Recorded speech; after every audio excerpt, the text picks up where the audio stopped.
Automation industry থেকে শুরু করে আপনার পিভিসি ইন্ডাস্ট্রি, আপনার health industry, agro processing industry, সব জায়গায় প্লাস্টিকের ব্যবহারটা আপনার রয়েছে। আপনি স্যার এখানে লাইট থেকে শুরু করে অনেক কিছু দেখছেন যেখানে আমি ম্যান্ডেটরি প্লাস্টিক ব্যবহার করে আছি। তার মানে এই ইন্ডাস্ট্রিগুলো প্রত্যেকটা ফাংশন করছে, প্রত্যেকটা ইন্ডাস্ট্রিতে অনেকগুলো মানুষ কাজ করে। প্রত্যেকটা ইন্ডাস্ট্রি ইমিডিয়েটলি অফ হয়ে গেলে ইমিডিয়েট রিপ্লেসমেন্ট ছাড়া কখনো সেটা প্রিন্সিপালি যেমন আনএথিক্যাল, ইকোনমিকে তেমন ভাবেই ভঙ্গুর করে। আজকে ভার্জিন প্লাস্টিক পৃথিবীর সকল দেশ কিন্তু উৎপাদন করে না।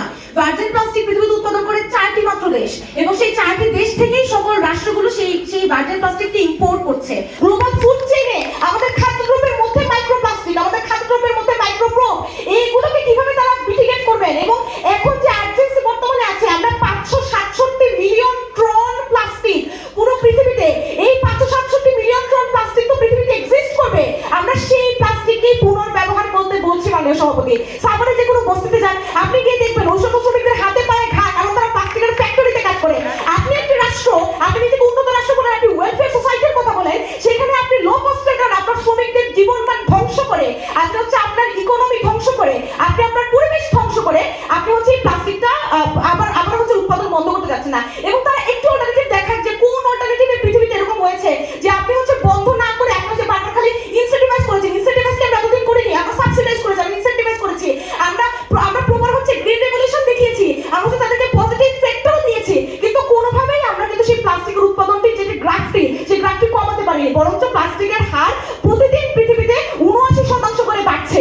আপনার এই প্লাস্টিক উৎপাদন করতে যে হাই মাস এনার্জি কনজাম্পশন দরকার হয়, এই হাই মাস এনার্জি কনজাম্পশনের জন্য আপনার ন্যাচারাল গ্যাস অনেক বেশি ক্ষতিগ্রস্ত হচ্ছে।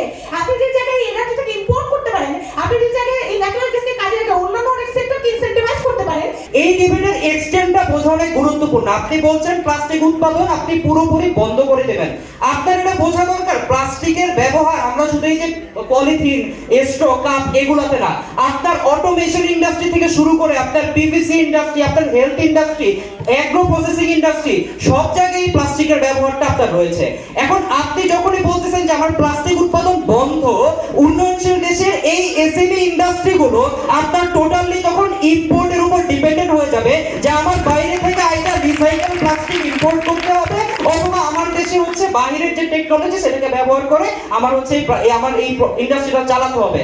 তার মানে কি? তার মানে হচ্ছে যে আপনার দেশের যে এসএমই বা ছোট ছোট ইন্ডাস্ট্রিগুলো, এই ইন্ডাস্ট্রিগুলো সাস্টেইনেবিলিটি তখন প্রশ্নের সম্মুখীনে আসলে পড়ে। দ্বিতীয়ত মাননীয় স্পিকার, তারা বারবার প্রশ্ন আমাদেরকে এই অ্যাকিউজিশনটা দেয় যে আমরা হচ্ছে বলছি যে আমরা আসলে প্লাস্টিক রিসাইকেল করতে চাই না, আমরা প্লাস্টিক ব্যবহারই করতে চাই।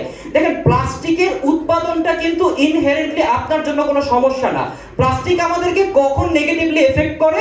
যখন আমরা এটা প্রপার একটা ডিসপোজাল ম্যানেজমেন্ট সিস্টেম বা ওয়েস্ট ম্যানেজমেন্ট সিস্টেম আমরা চালু করতে পারি না। আমার প্রশ্নটা হচ্ছে যদি আমাদের একটা প্রপার ডিসপোজাল এবং ওয়েস্ট ম্যানেজমেন্ট সিস্টেম থাকে, কেন আমার প্লাস্টিক উৎপাদনটা আমার জন্য এত সমস্যা?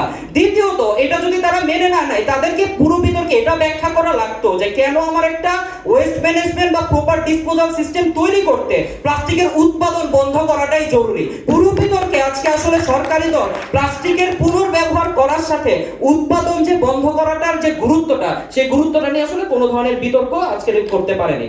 আমরা হচ্ছে এখন এই যে প্লাস্টিকের ডিসপোজাল সিস্টেম বা ওয়েস্ট ম্যানেজমেন্ট সিস্টেম নিয়ে আমরা কাজ করতে পারি। আমরা বলতে পারি যে তারা যে ডিপোজিট এন্ড রিফান্ড সিস্টেমের কথা বলেছে, এটা বাংলাদেশের এয়ারপোর্টেও চালু ছিল কিছুদিন আগে। অর্থাৎ আপনি একটা বোতল কিনলে সেটা 5 টাকা বেশি দিয়ে কিনতে হবে, পরে আপনি যখন ওটা জমা দিবেন 5 টাকা থেকে ফেরত দিয়ে দিতে হবে। এগুলো নিয়ে আপনি কাজ করতে পারেন।